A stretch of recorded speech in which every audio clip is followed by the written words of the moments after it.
तो hi hello नमस्कार, क्या हाल चाल। तो स्वागत है तुम सभी का तुम्हारे प्यारे से प्लेटफॉर्म क्यूरियस फॉर यू पर विद योर क्यूरियस भैया।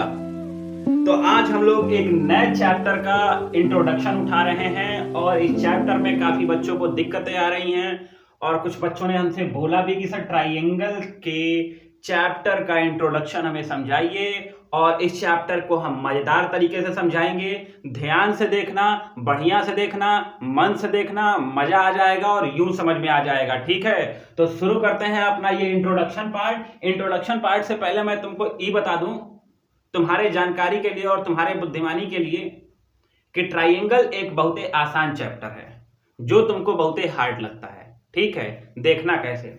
देखो, सबसे पहले तो तुमने ट्राइंगल को क्लास 9th में भी पढ़ रखा होगा, ठीक है, लेकिन वहां हमने प्रायोरिटी माना था ट्राइंगल में कॉन्ग्रुएंसी को, और यहां तुम्हें ट्राइंगल में सिमिलैरिटी को प्रायोरिटी देते हुए सॉल्व करते हुए चलना है। ठीक है, तो सबसे पहले हम समझेंगे कि सिमिलर फिगर्स क्या होते हैं। ठीक है, इंट्रोडक्शन टू ट्राइंगल में सबसे पहले समझेंगे कि सिमिलर फिगर होता क्या है। ठीक है, दो चीजें लिखी हुई हैं कि two figure having the same, ठीक है, but not necessary the same size are called similar figure. ठीक है, दो ऐसे चीजें, दो ऐसे वस्तु, दो ऐसे साइज, दो ऐसे शेप जो दिखने में सेम हो, जो दिखने में सेम हो, लेकिन उनके साइज से वहां कोई फर्क नहीं पड़ेगा। ठीक है, अगर वो दिखने में सेम है, साइज उनका छोटा बड़ा कुछ भी है, तो वो सिमिलर हैं। ठीक है, दूसरा लिखा हुआ है all congruent figures are similar but all similar figure are not congruent. Class 9th में जब तुमने पढ़ा होगा ट्राइंगल तो कॉन्ग्रुएंसी पढ़ी होगी, तो उसने यही बोला है कि जितने भी कॉन्ग्रुएंट फिगर हैं वो सिमिलर तो होंगे। ठीक है, क्योंकि कॉन्ग्रुएंट फिगर के तुमने देखे होंगे साइज भी सेम होता है, सेम ही होता है। ठीक है, लेकिन उसने ये बोला है कि जो सारे सिमिलर फिगर होंगे वो कॉन्ग्रुएंट नहीं होंगे। क्यों? क्योंकि मैंने अभी तुमको बताया कि सिमिलर फिगर में साइज का कोई मतलब नहीं होता है। सिमिलर मतलब हमारे तरह ही कोई दूसरा व्यक्ति दिख रहा हो, जैसे हम दिख रहे हैं वैसा वो भी दिख रहा है, तो हमारे सिमिलर वो है। जैसे एग्जांपल में ले लो, एक फिगर ये है, ठीक है, और एक फिगर ये है, मतलब पहला ये है और दूसरा ये है। ठीक है, ये हम हैं और ये तुम हो। ठीक है, देखो हम थोड़े बड़े हैं साइज में, ठीक है, हम साइज में थोड़े बड़े हैं, मतलब ये और ये पार्ट जो ये फिगर है ये एकदम इसी के जैसा है, मतलब जो हम है ना वो एकदम तुम्हारे जैसे हैं। फर्क बस यहां पड़ रहा है कि साइज का डिफरेंस पड़ रहा है, तो ये कॉन्ग्रुएंट तो नहीं होगा, कॉन्ग्रुएंट नहीं होगा, लेकिन सिमिलर जरूर होगा, क्योंकि ये दोनों एक जैसे दिख रहे हैं। ठीक है, नोट करना है, नोट करो, फिर बढ़ते हैं आगे की तरफ। अब देखो, तुमने पिछला नोट कर लिया, ठीक है, पिछली चीजों को तुमने नोट कर लिया। अब यहां आ जाता है तुम्हारा सिमिलर पॉलीगॉन। ठीक है, सबसे पहले तो तुम्हें एक वर्ड यहां दिख रहा है पॉलीगॉन। ठीक है, इस पॉलीगॉन का मतलब समझो।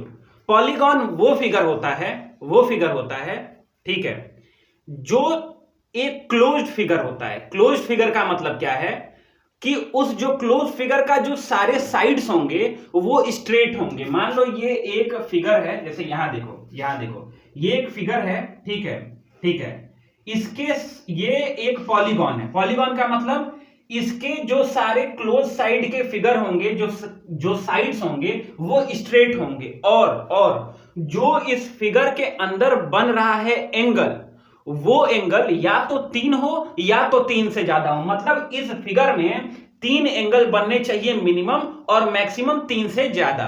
ठीक है, तो मतलब देखो यहां 1, यहां 2, यहां 3, यहां 4 एंगल बन रहा है, मतलब कि ये पॉलीगॉन है। यही होता है पॉलीगॉन फिगर का मतलब। ठीक है, अब जरा ध्यान से देखना, ये बोला है कि दो पॉलीगॉन फिगर हैं, ठीक है, दो पॉलीगॉन फिगर हैं और वो सिमिलर कब होंगे। दो पॉलीगॉन फिगर हैं वो सिमिलर कब होंगे, तो जैसे मान लो अगर हम लोग यहां दो पॉलीगॉन फिगर बना लेते हैं, ठीक है, पहला मान लो कि ये हो गया, ये हो गया, ये हो गया और ये हो गया, नाम दे दिया ए बी सी डी। ठीक है, अब देखो दूसरा हमने बना लिया, एक थोड़ा बड़ा बना लेते हैं, ठीक है, ऐसे है, ऐसे है, ऐसे है और ऐसे है। ठीक है, ऐसे है, ये भी हो गया ई, ठीक है, क्या हो गया, ई एफ जी एच। दो सिमिलर फिगर मतलब दो सिमिलर पॉलीगॉन बनाया है, दो पॉलीगॉन हमने बनाया है और बोला है कि ये सिमिलर कब होगा, दो कंडीशन में सिमिलर होगा। या तो their corresponding sides are equal, ठीक है, कॉरस्पॉन्डिंग साइड्स नहीं, corresponding angles are equal, corresponding angles are equal, ठीक है।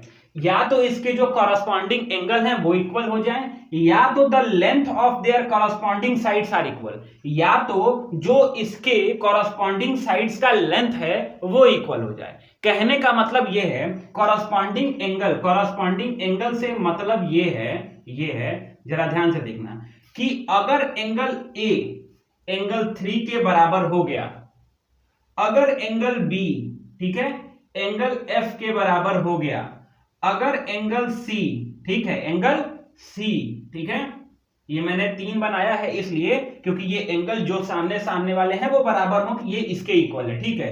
तो एंगल सी अगर एंगल जी के बराबर हुआ और एंगल एच जो है जरा ध्यान से देखना, एंगल एच जो अगर डी के बराबर हो जाए तो ये दोनों फिगर सिमिलर होंगे। क्या कहने का मतलब था मेरे, मतलब पहले कंडीशन में ये हो जाए, पहले कंडीशन का मतलब ये था कि अगर angle A equals to angle E है, ठीक है, या angle B equals to angle F है, ठीक है, या angle C equals to angle G है, या angle D equals to angle H है, तब तो ये सिमिलर है दोनों पॉलीगॉन, ठीक है, तब ये दोनों पॉलीगॉन सिमिलर है, ठीक है। दूसरे केस में क्या बोला है, ये तुमने नोट कर लिया, ये तुमने नोट कर लिया, ठीक है।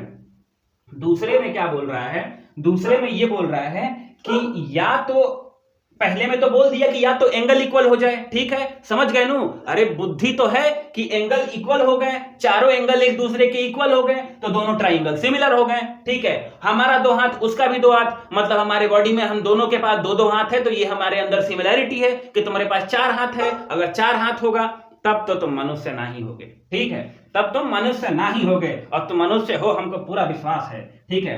अब देखो क्या बोला है कि कॉरस्पॉन्डिंग साइड्स आर इक्वल, ठीक है, कॉरस्पॉन्डिंग साइड का मतलब क्या हो गया, AB जो है ना वो या तो EF के बराबर हो, ठीक है, दूसरे कंडीशन में, ठीक है, जो AC है वो EG के बराबर हो, ठीक है, ये जो CD है ये तुम्हारा GH के बराबर हो, ठीक है, और जो तुम्हारा BD है वो FH के बराबर हो। यही है तुम्हारा कॉरस्पॉन्डिंग साइड्स, अगर इक्वल हो गया तो ये दोनों पॉलीगॉन सिमिलर हो जाएंगे। नोट करना है, नोट करो, फिर हम बताते हैं तुमको सिमिलर ट्राइंगल्स। ये तो तुम्हें मैंने एक फिगर के बेस पे रख के बता दिया कि सिमिलर पॉलीगॉन क्या होता है। अब मैं तुम्हें बताऊंगा सिमिलर ट्राइंगल क्या होता है। अब देखो हमने सिमिलर पॉलीगॉन के बारे में देख लिया, अब हम आ जाते हैं सिमिलर ट्राइंगल पे, ठीक है। हम ये देखते हैं कि सिमिलर ट्राइंगल होता कब है, ठीक है। यहां भी चीजें वही हैं, वहां पॉलीगॉन था, यहां ट्राइंगल है, ठीक है। लिखा क्या है कि मान लो तुम्हारे पास 2 ट्राइंगल है, एक ABC एक DEF, दोनों सिमिलर कब होंगे, या तो उसके कॉरस्पॉन्डिंग एंगल्स इक्वल हो जाए, कॉरस्पॉन्डिंग एंगल्स आर इक्वल, या तो मतलब पहले केस में यही कहना चाह रहा है, या तो एंगल A एंगल D के बराबर हो जाए, एंगल B एंगल E के बराबर हो जाए, और एंगल C एंगल F के बराबर हो जाए, ठीक है। मतलब एंगल A एंगल D के बराबर हो जाए, ठीक है, एंगल B एंगल E के बराबर हो जाए, ठीक है, और एंगल C एंगल F के बराबर हो जाए। अगर ये तीनों चीजें हो जाती हैं, मतलब यही होता है कॉरस्पॉन्डिंग एंगल। जो एंगल हम यहां ले रहे हैं उसके जस्ट बाद वाले फिगर का उसी डायरेक्शन में उसी जगह वाला एंगल अगर इक्वल है पहले वाले ट्राइंगल के एंगल से, तो क्या होगा, ट्राइंगल जो होगा वो सिमिलर हो जाएगा, ठीक है। दूसरे में बोला है कि कॉरस्पॉन्डिंग साइड्स आर प्रोपोर्शनल। पिछले वाले में देखा होगा तुमने, मैंने लिखा था कॉरस्पॉन्डिंग साइड्स आर इक्वल भी होना चाहिए, और यहां प्रोपोर्शनल लिखा है तो कुछ गलत नहीं लिखा है। कहने का मतलब ये लिखा है कि दूसरे में ये हुआ कॉरस्पॉन्डिंग साइड्स आर प्रोपोर्शनल। पहले तो देखो इन दोनों के कॉरस्पॉन्डिंग साइड्स क्या हैं, AB है, ठीक है, AB का है तुम्हारा DE, ठीक है, BC के लिए तुम्हारा है EF, ठीक है, और तुम्हारा AC के लिए है AC के लिए है तुम्हारा DF, ठीक है। कॉरस्पॉन्डिंग साइड्स आर प्रोपोर्शनल, तो इसके लिए तुम्हें कुछ और नहीं कह रहा है, ठीक है, यही कह रहा है कि ये वाला AB पहले वाले का अपॉन DE दूसरे वाले का इज इक्वल्स टू द ये BC अपॉन EF, मतलब BC अपॉन EF, जो साइड्स इक्वल हैं वो एक दूसरे के साथ अपॉन में आ जा रहे हैं, ठीक है, ठीक है, फ्रैक्शनल में आ जा रहे हैं। अब जो बचा लास्ट वाला AC अपॉन DF, मतलब AC अपॉन DF, यही हो गया if their corresponding sides are proportional. कहने का मतलब ये हुआ कि अगर ये चीजें हो जाती हैं दोनों ट्राइंगल्स में तो ट्राइंगल क्या हो जाएगा, सिमिलर हो जाएगा। क्या, अगर AB अपॉन DE इक्वल हो गया BC अपॉन EF के और AC अपॉन DF इक्वल हो गया BC अपॉन EF के, तो ये दोनों ट्राइंगल क्या हो जाएंगे, सिमिलर हो जाएंगे। क्या हो जाएंगे, सिमिलर हो जाएंगे। बस यही कह रहा था और कुछ नहीं है, ठीक है, जो पहले था वो अभी भी है, ठीक है। तो तुमको समझ आ रहा होगा, हम जान रहे हैं समझ में आ रहा होगा, तो इसे नोट करो, फिर चलते हैं आगे की तरफ। तो जो भी बेसिक चीजें थी अब तुम्हारी खत्म हुई और यहां से चलेंगी तुम्हारी ट्राइंगल्स के थ्योरम। इस ट्राइंगल चैप्टर में लगभग 9 थ्योरम हैं, ठीक है। 9 को ऐसा समझाऊंगा कि तुम इसको 9 2 11 करके और मार मार के और पीट पीट के कहोगे अरे तुम कुछ नहीं हो, तुम हमारे गुलाम हो, तुम हमारे साथ रहोगे, ठीक है ना जी, ठीक है, ठीक है। तो देखो पहला थ्योरम क्या है, पहला थ्योरम क्या है, इसे बोलते हैं थाल्स थ्योरम, थेल्स थ्योरम, अंग्रेज भैया का नाम है, कुछ बोल लो, ठीक है, थेल्स थ्योरम, और इसे बोलते हैं बेसिक प्रोपोर्शनैलिटी थ्योरी, ठीक है। इसको दोनों में से कुछ भी बोल सकते हैं।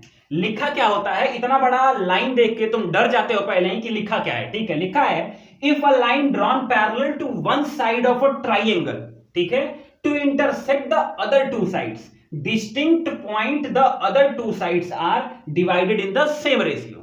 कुछ नहीं समझ में आया ना, कुछ समझ में नहीं आता इतना के बाद तुमको, ठीक है। तो कुछ नहीं, थाल्स थ्योरम बस यही कह रहा है, थाल्स थ्योरम बस यही कह रहा है कि एक ट्राइंगल है बच्चा लोग, ठीक है, क्या है, ट्राइंगल है ABC, ठीक है। इस ट्राइंगल के किसी एक साइड पे, ठीक है, AB पे मान लो एक पॉइंट है और यहां से एक लाइन जाती है और टच करती है इस पॉइंट को, ठीक है। तो हम नाम दे देते हैं P और Q, ठीक है, P और Q, ठीक है। जरा ध्यान से देखना, तो ये जो लाइन जा रही है ना, तो वो इस थ्योरम में कह रहा है कि ये लाइन, ये जो PQ लाइन है वो BC के पैरेलल हो रही है, ठीक है। क्या हो रही है, parallel. If a line drawn parallel to one side of a triangle, ठीक है, क्या हो रही है, पैरेलल हो जा रही है। तो क्या होगा, थाल्स थ्योरम के हिसाब से, थेल्स थ्योरम के हिसाब से क्या होगा, कुछ नहीं होगा, बस इस पूरे थ्योरम का मतलब यही हो गया कि जो AP upon PB is equals to, ठीक है, AQ, जो ये AQ है, अपॉन QC। बस यही होता है तुम्हारा मेन मतलब इसका। क्या होता है, मेन मतलब इसका ये होता है कि जो AP अपॉन PB है वो AQ बराबर QC के बराबर होगा इस थ्योरम के हिसाब से। यही पहला थ्योरम है। इसमें एक कोलेरी दी गई होती है। क्या दी गई है, कोलेरी दी गई होती है।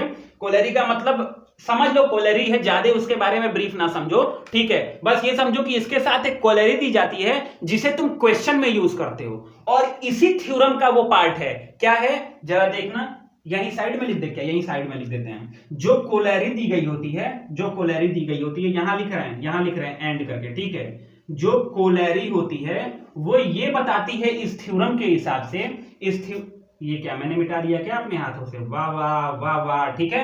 कोलेरी जो होती है वो ये बताती है कि यहां तो तुमने लिख दिया कि AP upon PB equals to AQ upon AC, तो इसी से जो चीज निकल के आती है क्या हो जाती है, वो हो जाती है AP अपॉन ये पूरा लाइन, मतलब AP upon AB is equals to the, ये AQ छोटी वाली लाइन, AQ अपॉन ये पूरा लाइन मतलब AC, ठीक है। क्या हो जाएगा, AC।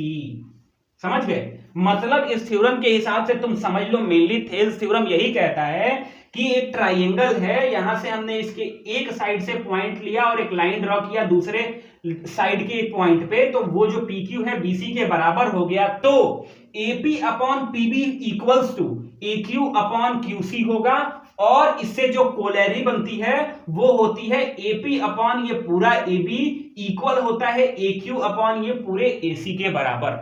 ठीक है, तो यही है तुम्हारा पहला थ्योरम। चलते हैं अब दूसरे थ्योरम की तरफ। नोट करना है तो इसको नोट करो। तो अब आते हैं हम लोग अपने सेकेंड थ्योरम पे, जो कि 6.2 थ्योरम है इस चैप्टर का, और ये है अपोजिट ऑफ थाल्स थ्योरम। क्या है? हमने पहला पढ़ा था थाल्स थ्योरम, दूसरा थ्योरम होगा opposite of thalas theorem. Thalas theorem में यही बोला था कि मान लो कि एक ट्राइंगल है ABC, ठीक है, और इसके एक साइड से क्या होता है कि एक लाइन पास करती है PQ, और ये पैरेलल होता है BC के।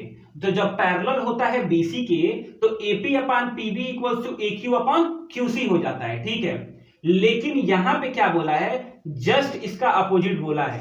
बोला ये है कि if a line divides any two side of a triangle, एक लाइन है वो डिवाइड करती है ट्राइंगल को। ठीक है, क्या करती है? ट्राइंगल को डिवाइड करती है इन द सेम रेशियो। क्या करती है? इन द सेम रेशियो। ठीक है, then the line is parallel to the third side. Then the line is parallel to the third side. Line is parallel to the third side. मतलब कहने का मतलब यही हुआ इसके कि अगर हम इस ट्राइंगल में एक लाइन बनाते हैं C और D, ठीक है, C तो पहले से दिया हुआ है, D और E, ठीक है, D और E एक लाइन बनाते हैं, और जब ये लाइन बनाते हैं, ये दूसरा वाला थ्योरम है, जब हम इस ट्राइंगल में किसी एक साइड से दूसरे साइड के पॉइंट पे एक लाइन बनाते हैं, तब क्या करता है ये AE अपॉन अगर BE equals to AD upon CD हो जाता है। ठीक है, CD हो जाता है तो जो ये लाइन होगा ED, ये पैरेलल होगा BC के। सेकंड वाला थ्योरम क्या बोलता है कि अगर एक ट्राइंगल में उसके AB वाले साइड के एक पॉइंट से AC वाले साइड के एक पॉइंट तक लाइन खींचे, तो अगर उसे लाइन खींचने के बाद उस ट्राइंगल को वो इक्वल रेशियो में बांट देता है, मतलब AE upon BE equals to AD upon CD के रूप में बांट देता है, तो जो ये लाइन ED होगी ना, ये पैरेलल होगी BC के। यही होता है दूसरा थ्योरम। देखो कितना आसान है, देख लो कितना आसान है। तुम लोग घबरा जाते हो, घबराया मत करो, बहुत आसान चैप्टर है। ठीक है, चलते हैं अब हम लोग तीसरे थ्योरम पे। ठीक है, नोट करो इसे। तो अब आ गए हैं हम लोग 6.3 थ्योरम 6.3 पर, और ये है क्राइटेरिया फॉर सिमिलैरिटी, यहां से यूज होती है। ठीक है, मतलब थ्योरम ही है, लेकिन यहां से हम बताते हैं कि अगर दो ट्राइंगल्स में क्या क्या चीजें सिमिलर होंगी तो वो ट्राइंगल सिमिलर हो जाएगा। ठीक है, सबसे पहला आता है AAA एंगल थ्योरम से। ठीक है, क्या लिखा है कि if in two triangles the corresponding angles are equal and the ratio of corresponding sides are equal, then they are similar. क्या हो जाएंगे? then they are similar. आसान भाषा में ऐसे ही समझ लो कि अगर इन दोनों फिगर्स का, मतलब A का और B का, ठीक है, B इधर नाम लिख देते हैं, B का, ठीक है, जो A और B फिगर दिया हुआ है, अगर इसके कॉरस्पॉन्डिंग एंगल इक्वल हैं, और इसमें एक और चीज इसने जोड़ दी है कि जो इसके कॉरस्पॉन्डिंग साइड्स हैं, इनका जो रेशियो होगा वो भी सेम होना चाहिए, तब ये सिमिलर होगा। ठीक है, तो सबसे पहला तो क्राइटेरिया तुम्हारा ये हो गया कि कॉरस्पॉन्डिंग एंगल, मतलब एंगल A एंगल E के बराबर, एंगल B एंगल F के बराबर, और एंगल C एंगल G के बराबर होना चाहिए, तब तो ये पहला क्राइटेरिया होगा। Angle A equals to angle E, ठीक है, angle B equals to angle F, angle C equals to angle G।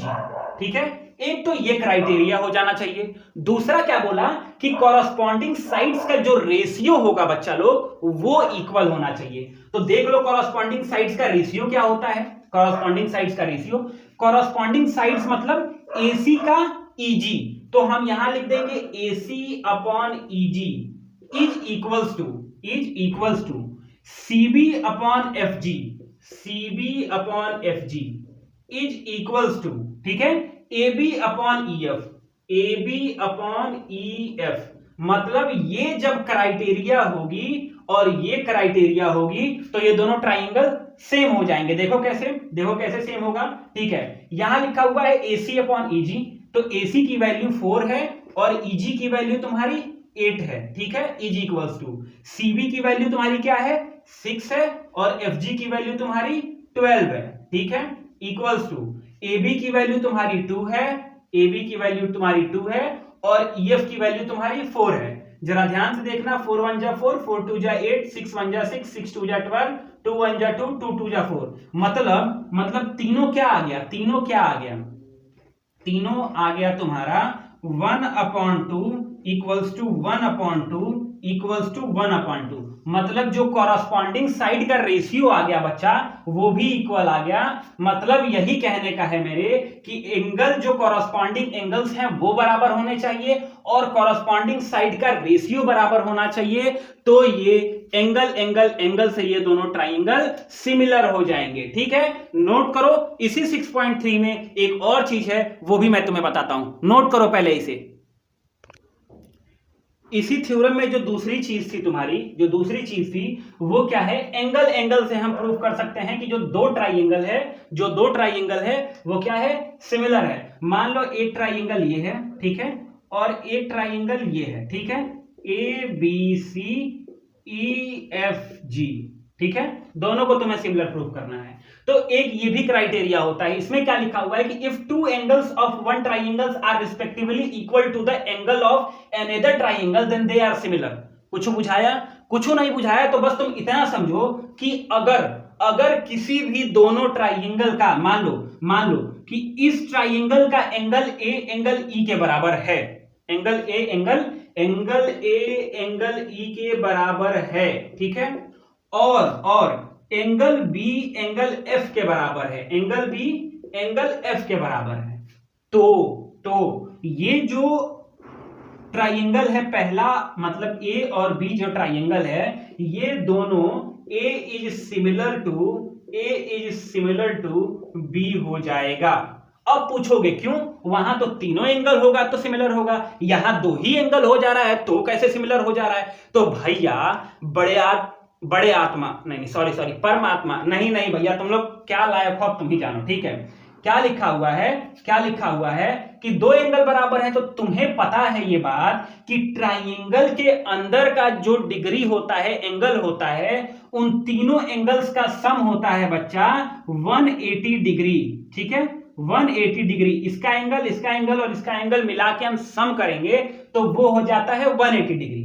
तो तुम्हें जब बता ही दिया कि ये एंगल और ये एंगल दोनों सेम हैं, तो तीसरा तो अपने आप सेम हो जाएगा जी, तीसरा तो अपने आप सेम हो जाएगा। मान लो अगर बोल ही दिया कि ये 40 है तो ये भी 40 होगा, और ये 80 है तो ये भी 80 होगा, तो ये तो बोल दिया। तो इसका 80 40 120 और इसका 80 40 120। अरे देखो, ये 40 हो गया, ये 80 हो गया, ये 40 हो गया, ये 80 हो गया, बोल दिया। ठीक है, तो इसका भी ये दोनों का सम मान लो, यहां लिख लें, समझाने के लिए लिख रहा हूं, a प्लस बी का सम, जो एंगल a प्लस बी का सम हो रहा है वो 120 हो रहा है, और इसमें एंगल E प्लस एफ का जो सम हो रहा है वो भी 120 हो रहा है। तो ये दोनों तो तुम्हें बता दिया गया था, गिवन है ये। ठीक है, यहां लिख लेते हैं, ये गिवन है तुम्हें। ठीक है, बता दिया गया है, मतलब गिवन होगा ट्राइंगल में। ठीक है, तो तीसरे का क्या हो गया, इसमें तीसरे का एंगल C जो हो गया वो 60 का हो गया, और एंगल G हो गया वो भी 60 का हो गया। तो देखो ये दोनों भी तो अपने आप सेम आ गए, इसीलिए ये एंगल C जो होगा वो एंगल F के बराबर हो जाएगा अगर दो एंगल्स भी इक्वल होंगे तो, और ये जो दोनों ट्राइंगल हैं वो अपने आप सिमिलर हो जाएंगे। बस इतना ही बात कह रहा था ये, तो नोट करो। फिर चलते हैं थ्योरम 6.4 पे। तो अब आ गए हैं 6.4 थ्योरम पे। ठीक है, 6.3 क्या था, एंगल थ्योरम से। अब इससे हम क्या करेंगे, साइड थ्योरम से हम ये बताएंगे शो करके कि ये दोनों ट्राइंगल सिमिलर कैसे होंगे। ठीक है, लिखा हुआ है if in two triangle side of one triangles are proportional to that is in the same ratio the side of the other two triangles then their corresponding angles are equal and hence they are similar.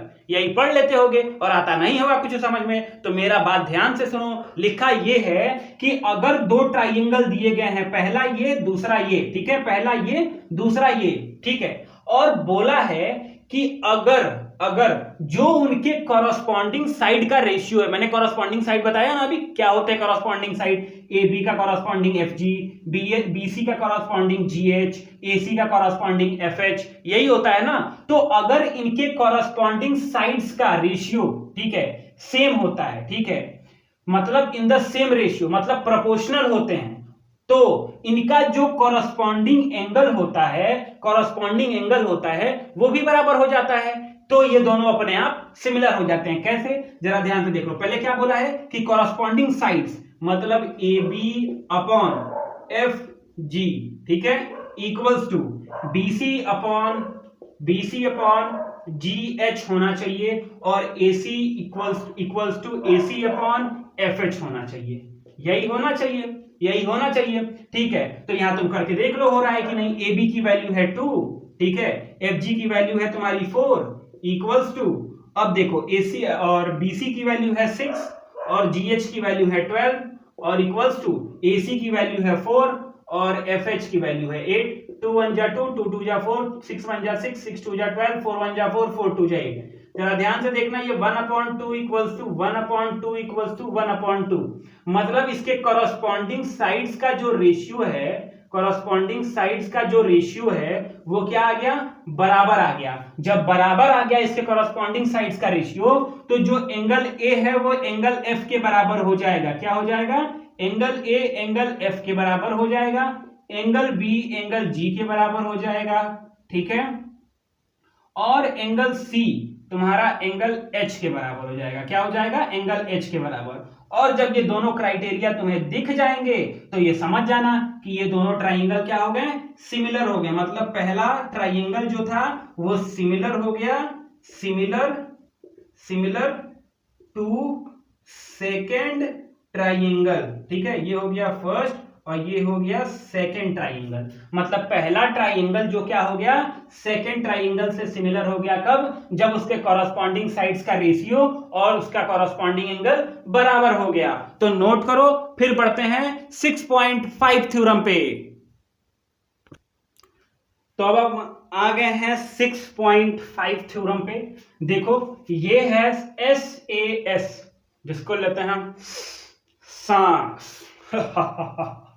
देखो इसमें क्या होता है, side angle side theorem से हम बताते हैं कि ये दोनों ट्राइंगल क्या है, दोनों ट्राइंगल सिमिलर हैं। क्या है लिखा हुआ, if one angle of triangle is equal to one another the angle of the other triangle and the side including this angle are proportional then these are similar. ठीक है, ना ही समझ में आया, ऐसे समझो।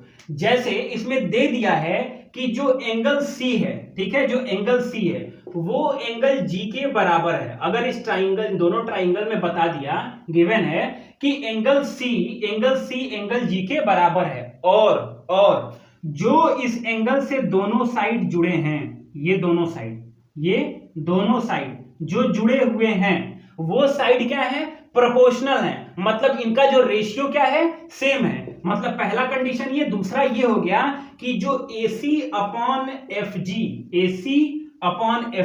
ठीक है, AC अपॉन एफ जी बराबर होना चाहिए BC अपॉन EF के। क्या होना चाहिए, BC अपॉन EF के। तो मान लो यहाँ 2 4 है, यहाँ 4 8 है, ठीक है, मान लो यहाँ 2 है, 4 है और यहाँ 4 8 है, ठीक है। तो अगर AC के जगह हम 2 रख दें और FG के जगह हम क्या रख दें, 4 रख दें, और BC के जगह हम क्या रख दें, BC के जगह 4 रख दें और EF के जगह हम 8 रख दें, तो 2 1 जा 2, 2 2 जा 4, 4 1 जा 4, 4 2 जा 8। मतलब ये आ गया तुम्हारा 1/2 इक्वल्स टू 1/2।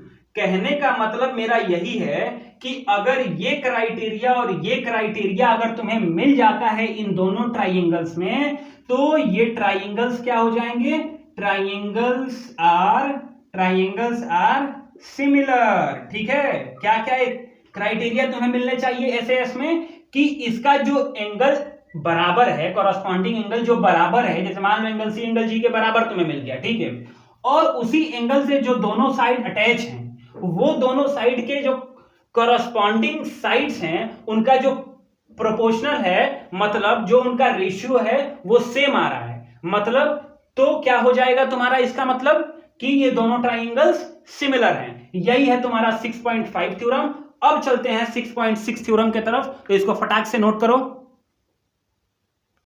तो अब आ गए हम लोग थ्योरम 6.6 पर, और ये थ्योरम क्या कहता है, एरिया ऑफ सिमिलर ट्राइंगल। एक बात हम तुमसे बता दें कि ये एक ऐसा चैप्टर है कि बस तुम्हें समझने की जरूरत है, थोड़ा सा पेशेंस रखो, अपने आप को बैठाओ, लगातार बैठाओ और बस थोड़े देर बैठा के इन सारी चीजों को समझ लो। एकदम मेरा वादा है कि तुम एक्सरसाइज का एक भी सवाल या इससे रिलेटेड कोई सवाल तुम नहीं छोड़ोगे, लेकिन बस तुम पेशेंस रख के एक बार इन सारे थ्योरम्स को जरूर समझ लेना। ठीक है, तो लिखा हुआ है 6.6 थ्योरम में कि अगर दो सिमिलर ट्राइंगल है, पहला ये और दूसरा ये, और तुम्हें बता दिया है कि ये दोनों सिमिलर ट्राइंगल हैं, तो इनका एरिया हम कैसे निकालेंगे। तो लिखा हुआ है थ्योरम में, देखो यहां लिखा हुआ है कि the ratio of area of two similar triangle, ठीक है, is equal to the square of the ratio of their corresponding side. तुम्हें मैंने इसके पहले वाले सारे थ्योरम्स में मैंने ये बताया कि जब भी ट्राइंगल सिमिलर होता है तो उनका कॉरस्पॉन्डिंग साइड सेम होता है, मतलब उनके जो कॉरस्पॉन्डिंग साइड का रेशियो जो होता है वो सेम होता है। होता है कि नहीं, होता है कि नहीं, जल्दी बताओ, तुम्हें सब पूछ रहा है जी, एकदम कमेंट करके बताओ होता है कि नहीं। ठीक है, तो देखो कॉरस्पॉन्डिंग साइड्स का रेशियो सेम होता है, तो हम क्या कर लेंगे, इसका एरिया निकालने के लिए सीधा ये पूरा जो भी चीजें लिखी हुई हैं उसका सीधा सीधा मतलब ये है कि जो एरिया ट्राइंगल एबीसी, क्या है, ट्राइंगल एबीसी का एरिया ऑफ ट्राइंगल डीईएफ का जो रेशियो है, मतलब इस ट्राइंगल के एरिया और इस ट्राइंगल के एरिया का जो रेशियो है वो इसके जो भी कॉरस्पॉन्डिंग साइड्स का रेशियो है उसके बराबर है। तो क्या है, कहने का मतलब क्या है, ये AB इसके बराबर, BC का EF के बराबर और AC का DF के बराबर। ठीक है, DF के बराबर, मतलब जो स्क्वायर है इसके कॉरस्पॉन्डिंग साइड्स का और उसका रेशियो निकालने पे सेम आ रहा है। मतलब क्या कि AB अपॉन DE का whole square is equals to the BC upon EF का whole square equals to the ठीक है, इक्वल्स टू द, ठीक है, और लास्ट में कौन सा साइड बता, AC अपॉन DF का whole square, AC upon DF का होल स्क्वायर। जब तुम क्वेश्चन करोगे तो बहुत आसानी तरीके से समझ में आ जाएगा एरिया कैसे निकालते हैं सिमिलर ट्राइंगल्स का, कि इन दोनों ट्राइंगल्स के एरिया का रेशियो इसके कॉरस्पॉन्डिंग साइड्स के रेशियो का स्क्वायर जो होगा वो सब इक्वल होगा इन दोनों ट्राइंगल्स के एरिया के रेशियो के बराबर। अब बात समझ आया कि नहीं, इस थ्योरम का बात अब समझ आ गया। ठीक है, तो नोट करो, फिर चलते हैं हम थ्योरम 6.7 पे। अब हम 6.7 थ्योरम पे आ गए हैं। देखना जरा, थोड़ा सा तुमको लगता होगा कि कठिन है, लेकिन कठिन है नहीं, पढ़ने में थोड़ा तुमको कठिन लग जाता है। लिखा हुआ है, if perpendicular drawn from the vertex of a right angle of a triangle to the hypotenuse, then the triangles on both side of the perpendicular are similar to whole triangle and each other। अगर तुमको कुछ नहीं बुझाया है तो एकदम ऐसे समझो कि एक राइट एंगल ट्राइंगल है, क्या है, एक राइट एंगल ट्राइंगल है, ठीक है, ABC, और तुम्हें पता है कि जब राइट एंगल ट्राइंगल होता है तो उसका ये वाला एंगल 90 डिग्री का होता है ना। ठीक है, ये 90 डिग्री एक राइट एंगल ट्राइंगल हमने बना दिया। ठीक है, अब बोला है कि जो इसका राइट एंगल है, इस ट्राइंगल का जो राइट एंगल है, ठीक है, वहां से हम एक परपेंडिकुलर ड्रॉ करते हैं हाइपोटेनस पे, हाइपोटेनस पे, ठीक है। हाइपोटेनस यही है ना जी, लॉन्गेस्ट साइड जो होता है वो क्या होता है, हाइपोटेनस होता है। तो ये लॉन्गेस्ट साइड है हमारा, ठीक है। तो हाइपोटेनस पे हमने ड्रॉन कर दिया। तो ये थ्योरम ये कहता है कि जब यहां से तुमने एक परपेंडिकुलर एसी पे ड्रॉ किया, जब तुमने एक परपेंडिकुलर इस एसी पे ड्रॉ किया, तो ये पॉइंट हो गया तुम्हारा ओ, तो क्या हो जाएगा, दो ट्राइंगल बन रहे हैं। इस परपेंडिकुलर को ड्रॉ करने के बाद दो ट्राइंगल बन रहे हैं, ए बी ओ और सी ओ बी, तो ये दोनों सिमिलर हो जाएंगे, बस यही कह रहा है। और एक और चीज कह रहा है कि इस ट्राइंगल के सिमिलर ये पूरा ट्राइंगल हो जाएगा, ये भी कह रहा है। समझ गए, मतलब जब राइट एंगल से एक परपेंडिकुलर ड्रॉ कर रहे हैं एसी पे, हाइपोटेनस पे, तो तुम्हारा ट्राइंगल ए बी सी, ठीक है, is similar to triangle B O C. किससे, बी नहीं, ट्राइंगल ए ओ बी ना, पहले ए ओ बी लेते हैं, ठीक है। ट्राइंगल ए ओ बी, छोटा वाला triangle A O B is similar to triangle B O C, ठीक है। एक तो ये हो गया, ठीक है। दूसरा उसने ये बोला है कि ये जो छोटे वाले दोनों ट्राइंगल बन रहे हैं, इसमें से कोई ट्राइंगल तुम देखोगे तो बड़े वाले ट्राइंगल के भी सिमिलर हो जाएगा। तो दूसरा क्या बोल रहा है कि triangle A O B is similar to triangle A B C, ठीक है। तो इसी तरह तीसरा भी तुम देख लो कि जो ट्राइंगल बी ओ सी होगा, triangle B O C is also similar to triangle A B C. क्यों, क्योंकि ट्राइंगल ए ओ बी और बी ओ सी दोनों सिमिलर हैं। तो ये थ्योरम यही कह रहा है कि 90 डिग्री से जहां परपेंडिकुलर गया हाइपोटेनस पे, तो ये दोनों ट्राइंगल सिमिलर हो जाएंगे, ये दोनों ट्राइंगल, और इस ट्राइंगल से और इस ट्राइंगल, ये जो दोनों ट्राइंगल बन रहे हैं, इन दोनों ट्राइंगल के सिमिलर हो जाएगा ये बड़ा वाला ट्राइंगल। बस यही है और कुछ नहीं है। बस अब और दो थ्योरम बचे हुए हैं, तो इसे नोट करो, फिर फटाफट हम तुम्हें अच्छे तरीके से बताते हैं। फाइनली हम आ गए हैं 6.8 थ्योरम पे, और ये थ्योरम है पाइथागोरस थ्योरम। और ये थ्योरम अगर तुमको नहीं आता होगा पहले से, तो तुम बहुत सज्जन इंसान होगे, और हम सोचते हैं कि तुम्हारा आरती होना चाहिए बड़े वाले थाल से, अगर तुमको नहीं आता होगा तो। और नहीं आता होगा तो समझ लो युवा, और कभी फिर भूलना मत, नहीं तो हम भूल जाएंगे कि तुम स्टूडेंट हो, ठीक है। तो देखो लिखा हुआ है पाइथागोरस थ्योरम, ठीक है। पाइथागोरस थ्योरम, इसमें क्या होता है, इन अ राइट ट्राइंगल, ठीक है। एक राइट ट्राइंगल सबसे पहले हम बना देते हैं, यही होता है ना राइट ट्राइंगल, यही होता है ना जी राइट ट्राइंगल। बोलो बोलो बोलो बोलो बोलो, ठीक है। ये हो गया ए, ये हो गया बी, और ये हो गया सी, और ये हो गया राइट ट्राइंगल, ठीक है, जिसका एक एंगल 90 डिग्री का हो, ठीक है। तो बोला है द स्क्वायर ऑफ हाइपोटेनस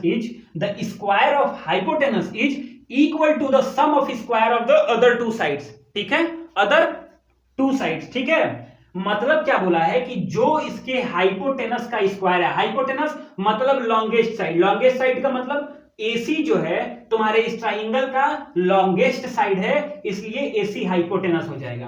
तो उसने ये बोला है कि इस हाइपोटेनस का जो स्क्वायर होता है ना, वो इस परपेंडिकुलर स्क्वायर और बेस स्क्वायर के सम के बराबर होता है। कैसे, मतलब हम यहां लिख लेंगे कहने के लिए कि जो AC, A और C, AC का जो स्क्वायर होगा ना, वो AB के स्क्वायर प्लस BC के स्क्वायर के बराबर होता है। यह हो जाता है तुम्हारा पाइथागोरस थ्योरम। हम हाइपोगोरस थ्योरम, अरे भाई साहब, पाइथागोरस थ्योरम, ठीक है।